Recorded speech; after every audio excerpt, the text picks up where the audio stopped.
A devastating fire, reportedly caused by a short circuit, erupted at the Chawmanu motor stand premises.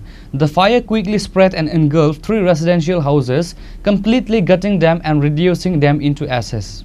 The swift response of the fire brigade was crucial in bringing the village under control and preventing it from spreading further to other properties. The incident has caused a significant stir in the local community, highlighting the dangers of electric short circuits and the vulnerability of residential structures to such fires.